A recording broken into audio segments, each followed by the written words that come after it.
video बनाऊ कुखुरा काट्दैछ है पाहुनाको लागि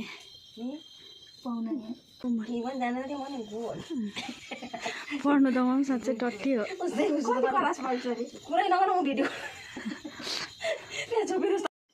हजुर भन्नु नि हजुर म तल भेनाकोमा राजु भेनाकोमा